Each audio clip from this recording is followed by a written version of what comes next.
cities, 2 countries, 1 shared hope. Improve the quality of life of a population, mostly women living under the weight of poverty, a monumental task for any government or municipality, let alone one person. But that's exactly how the story begins, with the power of one. If the newspaper headlines of the Watergate scandal weren't sweeping your attention, it was disco, bell-bottom jeans, and the soaring price of gas. The decade of me, as it would later be called, focused on self-indulgence, leisure, and good times. Closer to home, the emerging manufacturing industry and maquiladoras would promise an economic boom for northern Mexico. In Ciudad Juárez, the city's population was swelling, but not everyone had it so lucky. The year was 1973. Under the crush of poverty were the poor daughters of Juárez. They lacked access to adequate health services, childcare, and economic opportunity. Their struggle would have gone unnoticed had it not been for another news headline of the day. Guadalupe Arizpe de la Vega read a newspaper article about an impoverished mother of 9, pregnant with her 10th child, who would try to kill her fetus by stabbing herself in the stomach. De la Vega went to visit the woman in jail and asked her why she did not practice family planning. Shocked to learn the woman lacked the most basic knowledge about preventing pregnancy, De la Vega helped her obtain legal counsel and began a quest to educate other women.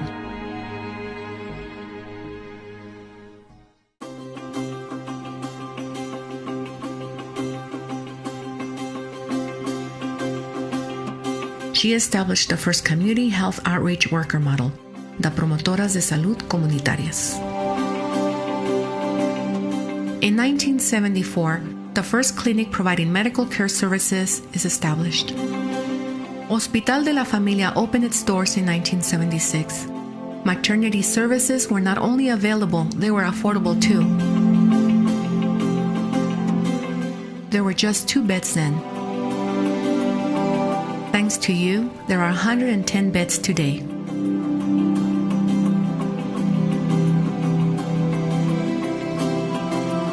By 1978, Hospital de la Familia was recognized as Mexico's first healthcare facility to offer reproductive healthcare, counseling programs, and much-needed community outreach for children.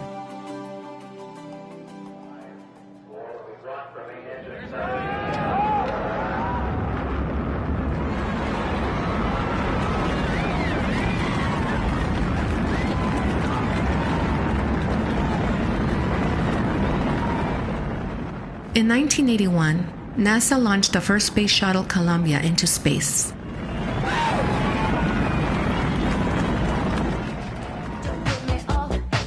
Madonna was a rising star. Here on Tierra Firme, De la Vega was quietly making history too.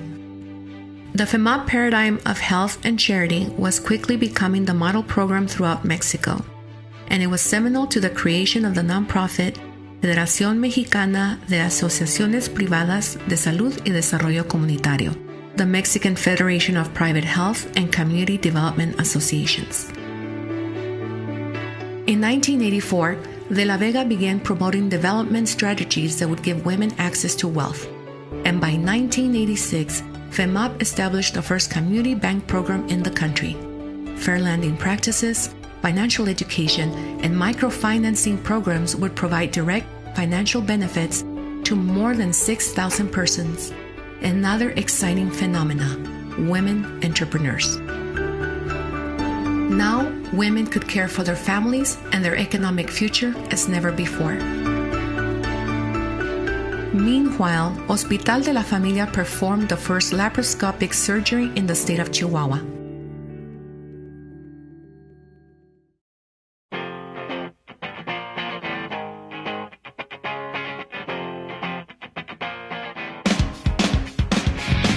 Generation X was bucking the status quo with grunge music. cancel at any time by pressing End. The cell phone was quickly replacing pagers. Only works when the cellular system is full. And a new word had entered the lexicon: email.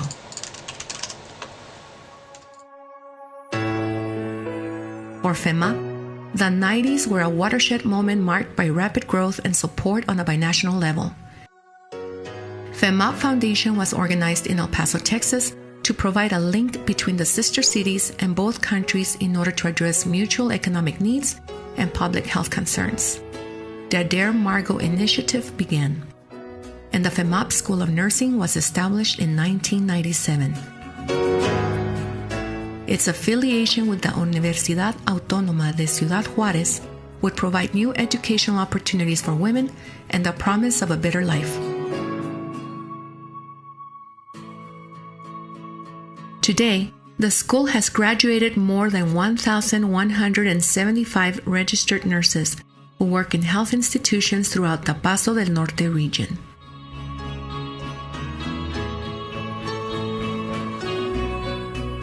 By 2000, oranges were engineered for taste and everyone stayed in touch through Apple. The world would change forever on 9/11 and Juárez would suffer through the bloodiest of narco violence. A new century meant new challenges. FEMAP was there with new solutions. In 2000, the Juarenses por una Juventud Sana program was created to help Juárez's young people. Today, the program is instituted in 12 cities across Mexico. Because students who participate in after-school programs perform better academically, FEMAP implemented after-school programs in 2006. With the financial support of the Fundación del Empresariado Chihuahuense, FECHAC, FEMAP offers extended hours and provides a wider array of academic and health services to Mexico's most valuable resource: its young people. Today, these programs are officially registered by FECHAC as the ADN model, and its practices are implemented in several cities throughout the state of Chihuahua. Young people gain confidence, working mothers get peace of mind. But we didn't stop there. FEMAP followed through with a partnership with the Paso del Norte Health Foundation and created the Valorarte program. Under the guidance of international choreographer and educator Jacques D'Amboise, the Valorarte program uses dance to let children's confidence soar. Young minds discover an artistic expression and academic discipline they didn't know they had. 10,000 children participate in FEMAP's youth programs each year. That's 10,000 promises for the future. Health fairs began in 2003. About the same time, universities began aligning themselves with the Hospital de la Familia as a clinical teaching facility for nursing and nutritional studies, social work, psychology, and research. Today, we have academic exchanges with Stanford University, the University of Texas in San Antonio Health and Sciences Center, and the Women's Hospital of Houston.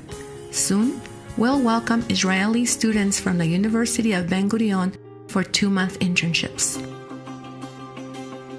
In 2006, our influence of change extended to the Mexican Ministry of Health, where the Social Health Protection Services, Seguro Popular, was written into policy.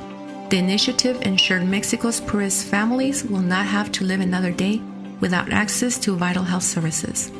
In 2007, FEMAP signed a public-private collaboration agreement allowing it to provide medical services to beneficiaries of the system.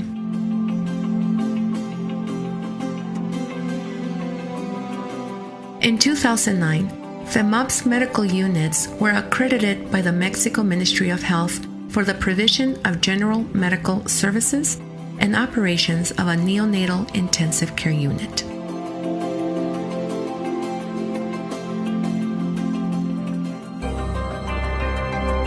Arab Spring,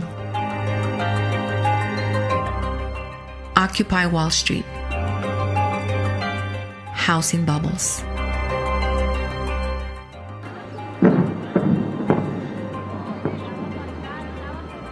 A Zarco is brought down and a new ballpark goes up.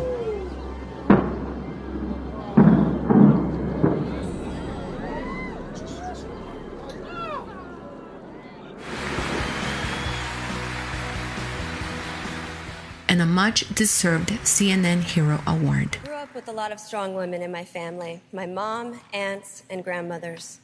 These women taught me about resilience, compassion, and perseverance. The woman I'm here to honor tonight embodies all of these qualities. Her name is Guadalupe Arizpe de la Vega. Guadalupe reaches out to save the poorest and most destitute women and their families in the war-stricken city of Juarez, Mexico. There, La Señora runs her hospital, a sanctuary that celebrates life, hope, and love.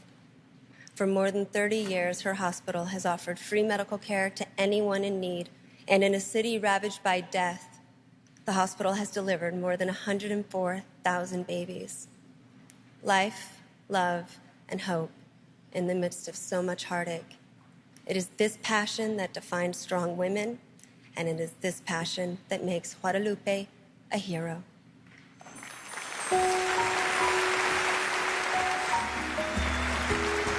The world remains an ever-changing. No matter what the headlines say, our work continues uninterrupted.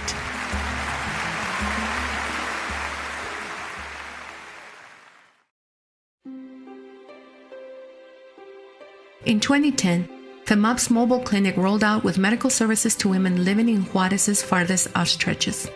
The mobile clinic provides early screening for cervical, uterine, and breast cancer.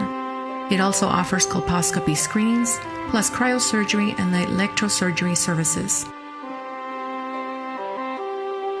Our medical units and mobile clinics perform more than 4,500 colposcopies each year. As a result, 600 women with precancerous or cancerous lesions have been diagnosed. Thanks to these early detection efforts, they survived. Does FEMAP make a difference? No question.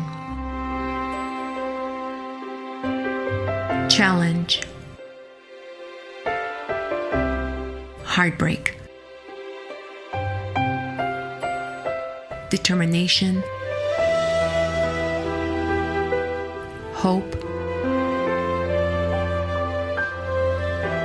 Triumph. And for decades, FEMAP has experienced it all.